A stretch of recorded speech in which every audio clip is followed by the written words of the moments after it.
नमस्कार दोस्तों, stock for earning में आप सभी का स्वागत है। तो आज की इस वीडियो में मैं दो फाइनेंस सेक्टर से रिलेटेड स्टॉक के बारे में डिस्कस करने वाला हूं, जो हाई ग्रोथ होने के साथ साथ अभी हमें अंडर वैल्यूड प्राइस पे मिल रहे हैं।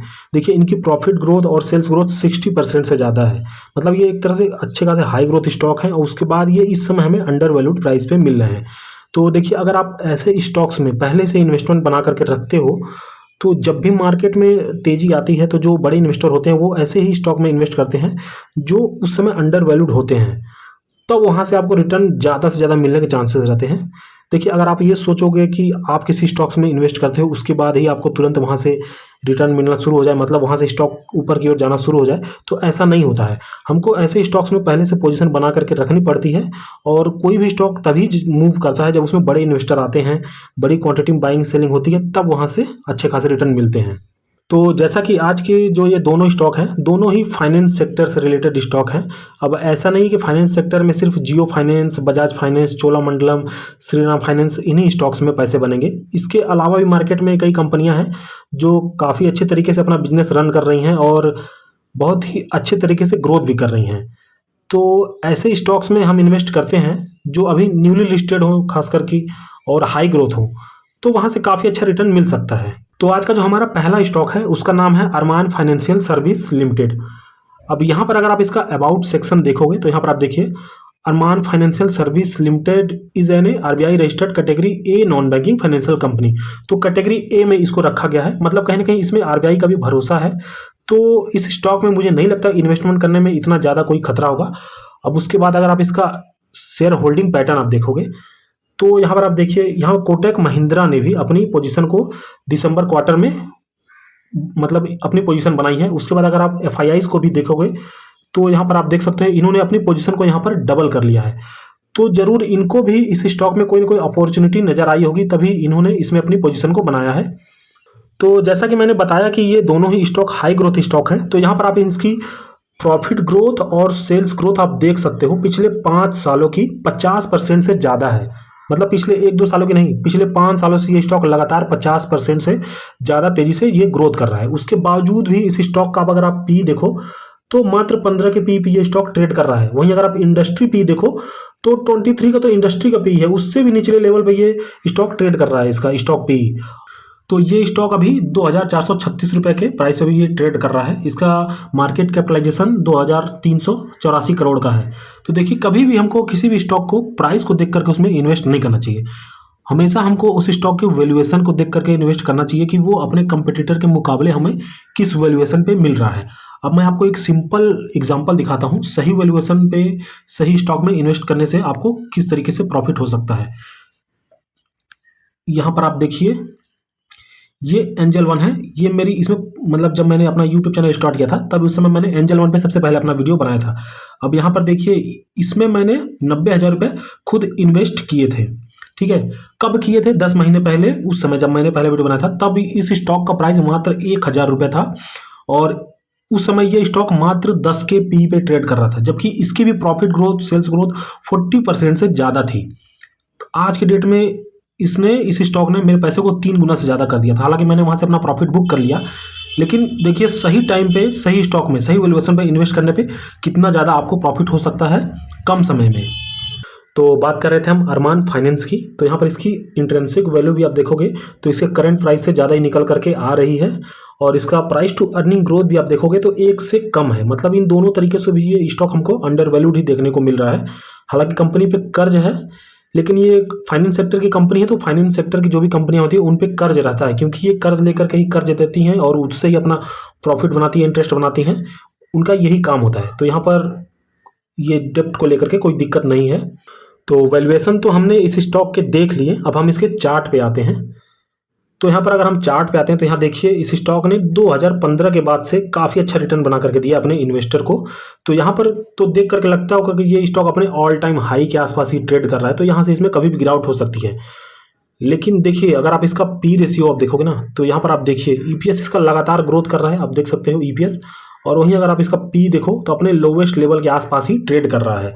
लगभग 15 के लगभग इसका पी जो है ट्रेड कर रहा है। ईपीएस देखिए आप, 180 के लगभग इसका ईपीएस जा चुका है। तो ईपीएस ग्रोथ का मतलब होता है कि कंपनी ग्रोथ कर रही है। तो अगर सोचिए अभी जो ये 15 के पी पे ट्रेड कर रहा है और अगर इसका पी मात्र बढ़ करके 20 के लगभग भी चले जाता है तो ये स्टॉक वहां से कितना अच्छा रिटर्न बना करके देगा, इसका मैं आपको वैल्यूएशन निकाल करके दिखाता हूँ। तो देखिए यहाँ पर इसका जो ट्रेलिंग 12 मंथ का जो ईपीएस है वो यहाँ पर 179 दिखा रहा है, लेकिन मैंने काउंट करके देखा है वो 160 के लगभग आ रहा है। तो यहाँ पर हम इसकी वैल्यूएशन निकाल लेते हैं। तो यहाँ पर देखिए मान करके चल के इसका जो ट्रेलिंग 12 मंथ का ईपीएस है वो 160 का है। अब अभी इसका करंट पी जो है वो 15 का ट्रेड कर रहा है। तो देखिए 2400 रुपये का लगभग इसका प्राइस निकल करके आ रहा है जो अभी वो चल रहा है। तो अब सोचिए अगर ये जो इसका पी जो है वो बढ़ करके मात्र 20 का ही हो जाता है तो देखिए 3200 रुपये का लगभग इसका स्टॉक प्राइस जो है वो निकल करके आ रहा है।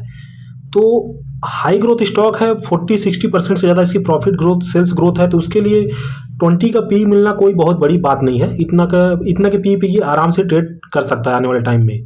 तो देखिए इस स्टॉक को लेकर मेरी कोई भी बाय या सेल की रिकमेंडेशन नहीं है।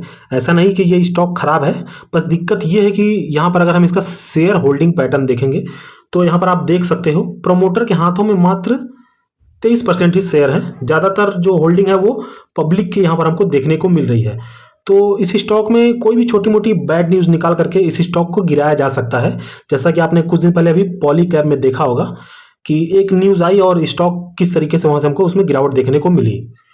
तो मेरी बस एक रिक्वेस्ट है कि अगर आप इस वीडियो में अभी तक बने हुए हो और अगर आपको वीडियो ये अच्छी लगी है तो प्लीज़ वीडियो को लाइक करना और चैनल को सब्सक्राइब करना। तो आज का जो हमारा दूसरा स्टॉक है उसका नाम है उज्जीवन स्मॉल फाइनेंस बैंक। तो सबसे पहले हम ये समझ लेते हैं कि ये स्मॉल फाइनेंस बैंक है क्या। तो यहाँ पर आप आओगे तो ये इस साइड पे आप देख सकते हो यहाँ पर स्मॉल फाइनेंस बैंक के बारे में कुछ जानकारी दी गई है। तो यहाँ पर आप देख सकते हो the reserve bank of India RBI granted licence to small finance bank. ये 2015 में मतलब कुछ बैंकों को स्मॉल फाइनेंस बैंक के रूप में काम करने के लिए आरबीआई ने लाइसेंस दिया था और ये टोटल 12 की संख्या में है। अब यहाँ पर आप देख सकते हो ये जो टोटल 12 बैंक हैं उसमें से ये उज्जीवन स्मॉल फाइनेंस बैंक भी है जो आरबीआई के अंडर में काम कर रहा है। तो यहाँ पर इसकी अगर हम प्रॉफिट ग्रोथ देखें तो पिछले 5 सालों की 176% की है और सेल्स ग्रोथ अगर देखते हैं पिछले 5 सालों की तो 23% की है। और वहीं अगर हम इसका स्टॉक पी देखें तो अभी मात्र ये 8 के पी पे ट्रेड कर रहा है और इसका इंडस्ट्री पी आप देखोगे तो वो 13 के लगभग है। तो मतलब अपने इंडस्ट्री पी के नीचे ये स्टॉक ट्रेड कर रहा है। और प्राइस टू अर्निंग ग्रोथ भी अगर हम देखते हैं तो वो भी 1 से काफ़ी नीचे है, मतलब काफ़ी अंडर वैल्यूड है ये स्टॉक इसी हिसाब से भी। अब उसके बाद अगर हम इसकी इंट्रेंसिक वैल्यू भी देखते हैं तो वो 70 रुपये की निकल करके आ रही है, जबकि ये स्टॉक अभी 55 रुपये पे ट्रेड कर रहा है। तो यहाँ से भी ये स्टॉक हमें अंडर वैल्यूड ही नजर आ रहा है। मार्केट कैप अभी इसकी 10,000 करोड़ की है, मतलब एक स्मॉल कैप स्टॉक है ये। और कंपनी पे डेप्ट है काफ़ी, क्योंकि ये एक फाइनेंस सेक्टर की कंपनी है तो उसी से रिलेटेड ये काम करती हैं, तो इसलिए इनके ऊपर ये डेप्ट रहता है इन कंपनियों के ऊपर।